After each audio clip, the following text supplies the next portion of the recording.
Passamos para o espaço de líderes de bancada.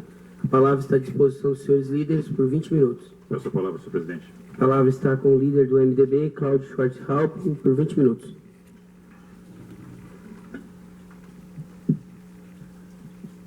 Boa noite, senhor presidente, demais colegas vereadores, colega vereador Julinho, líder da bancada do PP. Com a vossa permissão, presidente, saudar as pessoas do plenário que hoje estão, subprefeito da Sangafunda, seu Zé Rocha, conselheiro tutelar, Maiato, e o reverendo sogro do Lindonense, também é meu primo, pastor Veri, demais pessoas que assistem através da Rádio Tom. Nossas saudações e nossas considerações nessa noite, que parece que voltou o inverno.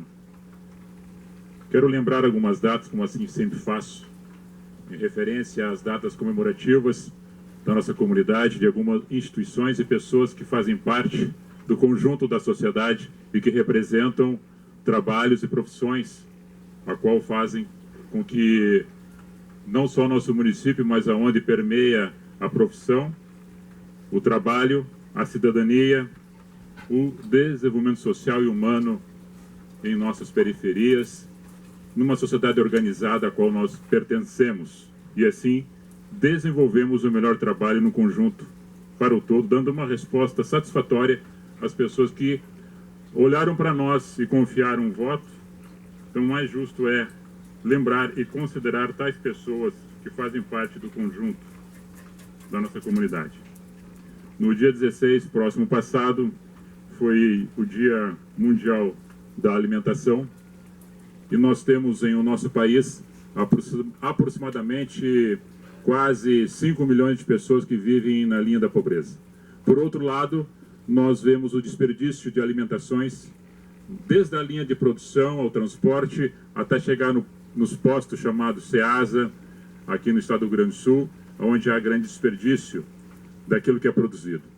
Nas nossas casas também nós desperdiçamos muito alimento e, por outro lado, tem pessoas passando necessidade. Nós vimos também, por um lado, o governo gastando coisas desnecessárias para a sua própria finalidade e não investindo nas necessidades básicas das nossas comunidades, principalmente no saneamento básico, a qual o país sabe-se que 45% das residências não possuem saneamento básico, e não tendo isto, volta-se também para gasto dentro da saúde, porque prejudica consideravelmente a saúde das crianças, das gestantes, enfim, de todas as famílias. No dia 17, também, próximo passado, foi o Dia Nacional da Vacinação, como já relatado pelo secretário, lendo o ofício do secretário da Saúde, que mandou para esta casa a justificativa do que o porquê não foi realizado ao sábado passado a vacinação contra o sarampo, porque já de forma antecipada havia feito vacinação de outras vacinas e essa entrou junto. E de qualquer forma, de segunda a sexta, os postos de saúde e SF estão abertos para atender a essa necessidade. Haja visto também que já foram atendidos e está dentro do índice de normalidade dentro do nosso município, porque já foi feito um trabalho preventivo. No dia 18, nós lembramos uma data do Dia do Médico. São aquelas pessoas que, formadas por um período em suas faculdades, em prestar serviço para cuidar das outras pessoas, da saúde, sendo qual for a área da sua formação. Cuidando da saúde do município, das comunidades, das famílias, para dar uma melhor qualidade de vida no seu atendimento, na sua área específica, sendo ela de preparação, prevenção, cirurgia e pós-cirurgia. Extraoficial, ontem também, ainda não está oficializada essa data, como o Dia do Poeta. As pessoas que endossam no papel, ou no verso, ou no canto, a vida das outras pessoas, olhando a natureza como um todo. Nossos parabéns também a essas pessoas que têm esse olhar iluminado para a folha de papel ou para uma canção, transformando a vida melhor daquelas pessoas que ouvem e escutam uma poesia. E hoje é dia do ecumenismo, o ecumenismo religioso, onde as pessoas tiram as suas diferenças de religião e se reúnem por um propósito cristão. Já tivemos essa reunião semana passada aqui na praça, onde várias pessoas de se identificando com o cristianismo, realizando reuniões, culto ecumênico, assim como o prefeito Aloysio tem recebido diversos líderes dentro do seu gabinete para tratar de assuntos específicos dentro da ordem social, dentro da nossa comunidade. Nós acreditamos que cada pessoa que tem um estabelecimento, um lugar de reunião de público, onde leva a fé, a mensagem do Evangelho, segundo o seu entendimento, é para ajudar mais o equilíbrio emocional, psicológico ou espiritual das pessoas, contribuindo também de forma positiva para nossas comunidades. Não posso me furtar de falar aqui sobre segurança pública, sobre funcionalismo e sobre o governo de Estado. Não posso deixar de lado as categorias a qual, nas fileiras da Corporação da Brigada Militar, precisamente junto ao Corpo de Bombeiros, a qual há 5 anos já estou na reserva, mas estou sempre envolvido com trabalhos juntamente com os colegas de farda.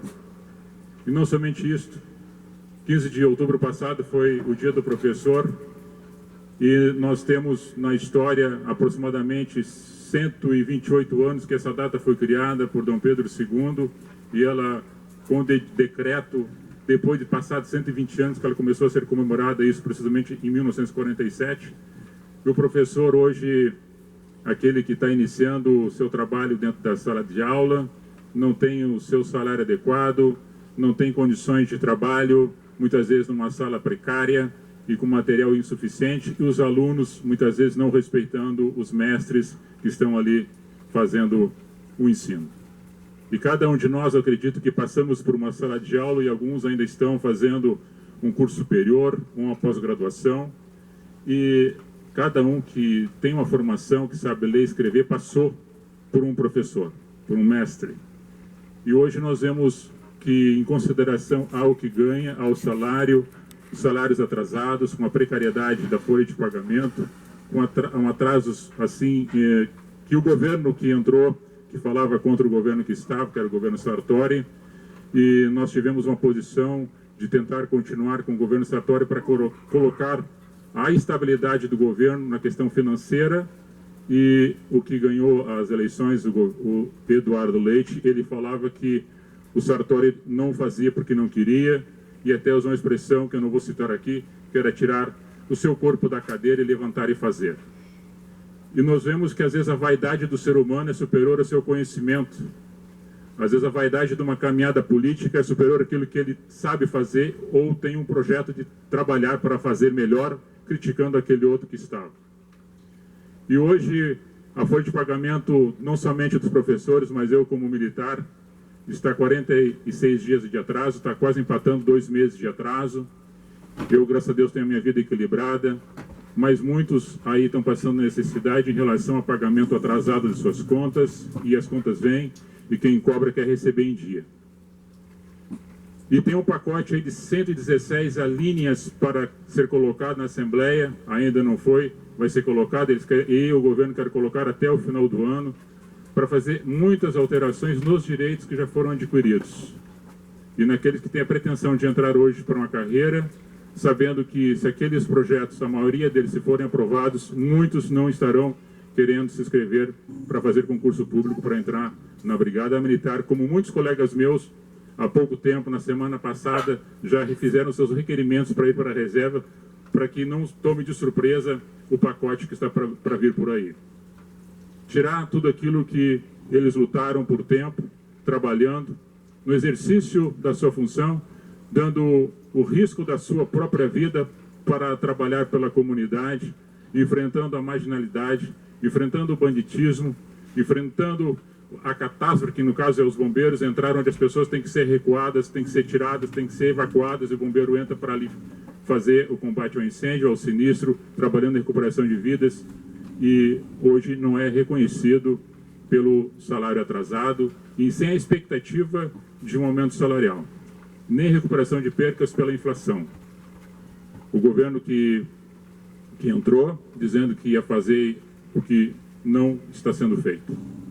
E nós temos aqui algumas informações a respeito do que trata esse pacote. De 30 anos de serviço efetivo passar para 35 anos, não pagando ainda a insalubridade, porque o bombeiro nunca ganha, o militar nunca ganha insalubridade, já não ganha no sinal noturno nem insalubridade. As horas extras que ganhavam de 2003 para cá, mas como chegou ao máximo a folha de pagamento, estão cortando as horas extras porque há um déficit muito grande financeiro dentro do Estado, nas contas públicas. A PEC 06, que está sendo para ser votada agora de 22 de outubro, é para terminar com as FGs incorporadas. E eu até aceito, acredito que deve ser assim, porque trabalhar 5 anos consecutivos ou 10 anos intercalados, incorporar FG e depois ir para a reserva ou ir para outro lugar, ganhando FG sem estar exercendo a função gratificada dentro do espaço físico, é para inchar a folha de pagamento. Tem que ganhar bem, tem que ser pago em dia, mas alguns penduricalhos têm que ser retirados. Essa parte eu concordo. A PEC 165, Previdência dos Militares, ser votada até o dia 3 de novembro. Acabar com a promoção após a reserva, conforme o Exército, já que ano de 2000 para cá já não tem mais essa promoção. Ou seja, esse é um incentivo para o militar ficar nas forças, trabalhando, até conseguir atingir um avanço salarial, que a promoção é um avanço salarial que ele vai ter na sua reserva, porque ele não tem fundo de garantia, ele não tem os direitos do trabalhador civil, então esse é um incentivo para ele. O trabalho é diferenciado, e às vezes quando se fala que tem um tratamento especial, não é tratamento especial, isso é consideração a respeito do serviço que está sendo feito. Tirar os 222% do básico e colocar sobre o básico, tirar os benefícios do tempo de serviço, ou seja, os avanços, a cada 3 anos tem um triênio, cada 5 anos tem um triênio, querem tirar isso. Tirar também, acabar com o abono de permanência, ou seja, o militar atingiu o seu serviço e quer permanecer, ele ganha um abono que é um plus para ele permanecer na ativa, executando seu serviço porque ainda tem saúde e condições de estar trabalhando nas fileiras, atendendo o trabalho na comunidade. O governo quer tirar isso também. Aí nós vemos que parece que o funcionário público é o problema do Estado, é o problema das contas públicas do Estado. Não somente aqui, mas em quase todos os estados do país. E aí nós vemos gastos extraordinários que são feitos por aqueles que deveriam gerar as contas públicas do país, especificamente em cada organização política que está aí em o nosso Estado brasileiro, em todas as federações e nos municípios, porque isso abrange também os municípios que são territórios dentro do Estado. Mas não querem reduzir as suas mordomias nos gabinetes, não querem terminar com o 14º ou 15º salário dos poderes da República, não querem reduzir os números de deputados estaduais, federais, senadores e nem aqueles que trabalham em seus gabinetes. As mordomias que estão lá dentro desses ministérios, eles não tocam nesse assunto. Acabar com as centenas de institutos públicos e fundações, a qual não tem finalidade nenhuma, é só para inchar a folha de pagamento, para dar os penduricalhos em relação ao trato político antes nas próprias eleições. Redução drástica de quantidade de todos os servidores, que aqueles que não têm função e não só ficam se batendo nos corredores. Acabar com o financiamento aos partidos que devem viver de cota ou de seus associados. É um absurdo de tanto que é gasto em dinheiro para a campanha eleitoral. Tem orçamento próprio para isso. Acabar com a distribuição de carros para todos os seus assessores e que não usem esses carros específicos para a sua própria finalidade. Ou seja, não é para o serviço público, às vezes usa para ir ao mercado, padaria, para levar o filho ou a filha na escola. Acabar com a renovação sistemática dessas frotas, desses carros, que gasta extraordinariamente, não somente com o combustível, com manutenção e propriamente o motorista que está dirigindo. E colocar a chapa que identifique esses veículos. Fazer um levantamento geral, minucioso, de todos aqueles que ocupam um cargo político e o do patrimônio que está dentro desses espaços públicos e fazer um parâmetro e ver aonde é que está indo o dinheiro. É o funcionário público que está quebrando o Estado, é o funcionário público que está quebrando o país. Então aqui fica a minha verbalização, o meu descontentamento de palavras que foram largadas ao vento sobre o governo Sartori, e este governo, eu não falo da pessoa, porque nem eu conheço, não conheço pessoalmente, não sei como é o trato como pessoa. A pessoa é o respeito, é o trato político que eu me refiro aqui. Da forma sistemática do trabalho político do governo que falava que o outro estava errado e no momento quando entra, ele faz pior do que aquele que estava. Muitos ainda copiando algumas coisas que o governo Sartori estava fazendo. E outras elevando para um outro lado, que ficou de forma mais negativa ainda em questão ao funcionalismo público, a qual não está sendo respeitado. E todos os direitos que foram adquiridos durante ao longo da história, no exato momento, no governo, no exercício, ele apresenta 117 possibilidades de tirar todas as vantagens que ao longo da história de todos esses profissionais que dão a sua vida, ou que deram a sua vida e que continuam dando a sua vida, o seu tempo de serviço para atender a nossa comunidade rio-grandense. Então fica aqui o meu desabafo, a minha contrariedade, caro presidente. Não sei se o senhor ou os demais comungam, porque isso é democracia, da minha ideia. Mas no conjunto do todo, nós temos que começar a fazer os deveres da nossa casa, que é enxugar, que é contenção de despesa, contenção de gasto, e investir o nosso dinheiro corretamente naquilo que é devido. Porque senão nós seremos os demagogos, jogar dinheiro fora, não cuidar do dinheiro público, não cuidar das finanças do Estado, do município e da nossa nação. Nós vimos muitas coisas acontecendo errada, não somente aqui, mas em vários lugares. E o filtro que nós devemos observar é que a história se repete. Já falei aqui algumas vezes, e não me canso de dizer, não queremos que o povo fique revoltado e vá para as ruas fazer baderna. Porque quem faz baderna, para mim, a pessoa está perdendo seu tempo. Tem que trabalhar e mostrar o valor do norte melhor a ser construído. Queimar carro, fazer tranca-rua, isso aí é coisa de pessoas que não têm coisa para fazer. Nós temos que discutir isso com as lideranças, com nossos representantes no Parlamento, no Congresso, na Assembleia Legislativa, com nossos governantes, para que mude esse quadro. E o comportamento das pessoas que usam, às vezes, esse momento para fazer politicagem, para querer dizer que está fazendo alguma coisa em benefício de alguém. Para dizer que é o cara e que vai revolucionar, que vai mudar aquilo que está acontecendo, é só lorota. Nós temos que ser pacíficos e trabalhar de forma ordeira. Para querer construir o melhor, tem que mostrar o que é o melhor para as pessoas. Então, caro presidente, esse desabafo que eu estou falando é em consonância a todos aqueles que são funcionários públicos do Estado, aqui do Rio Grande do Sul, que foi um pedido que nos fizeram para mim, que eu viesse à tribuna hoje e falasse a respeito desse assunto. Porque o que está acontecendo no Estado do Rio Grande do Sul, as pessoas estão chegando no final do ano aí, não sabe se vai ter 13º, e se não tem 13º funcionalismo, automaticamente há desemprego, porque é a fonte de pagamento que sustenta muitas vezes o comércio no final de ano, que contratam umas pessoas para trabalhar no comércio, que é o comércio natalino, que às vezes é um comércio de período, e essa corrente desse fluxo de dinheiro, dessa finança, atinge várias pessoas. Só que no município de Terra de Areia nós temos 14 servidores dentro da Corporação dos Bombeiros, agora vem mais 5, são quase 20 homens ali trabalhando, diuturnamente. Nós temos 14 aqui, com mais 3, 17 aqui no pelotão. Nós temos o pessoal da Polícia Civil também, que estão trabalhando, são funcionários públicos. Temos uma leva de professores do Estado trabalhando aqui, e é dinheiro que gira dentro do comércio, é dinheiro que está entrando nos tributos do município, é a roda econômica que faz funcionar tudo isso aí. E mais a consideração da sua profissão, daquilo que exerce. São 124 anos que os bombeiros atuam no Rio Grande do Sul. É 178 anos que a Polícia Civil trabalha dentro do Estado do Rio Grande do Sul. É 184 anos que a Brigada Militar vai fazer agora, dia 18 de novembro. E é 192 anos que é considerado professor dentro do nosso Estado como funcionário. Então, essas considerações que eu trouxe, trago e repasso aos senhores. Porque o governo, essa fala, essa comunicação está indo aí no tom, está gravado aqui, e é demais vereadores do Estado que estão fazendo essas ponderações, as suas considerações em respeito aos profissionais que trabalham no Estado e que muitos deles, não é o meu caso, que votou nessa proposta. Eu permaneci ainda com o Sartori, não achando que ele fosse o máximo, não, mas era o melhor que nós tínhamos pela ideia de continuar e fazer com que as coisas não se encaminhassem e hoje talvez tivesse já estabilizado as contas públicas dentro do nosso Estado.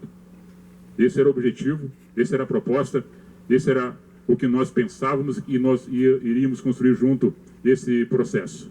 Eu torço para que o governo dê certo, não sou contra de forma alguma. Eu não votei a favor e eu vou torcer de forma alguma. Eu não sou assim, e vocês me conhecem. Estou torcendo para que haja uma luz e que venha definir agora no final deste ano aquilo que foi prometido. Há um corpo de trabalho, talvez, dentro dos assessores, secretários, para melhorar o quadro ao qual se encontra. No momento era isso, presidente.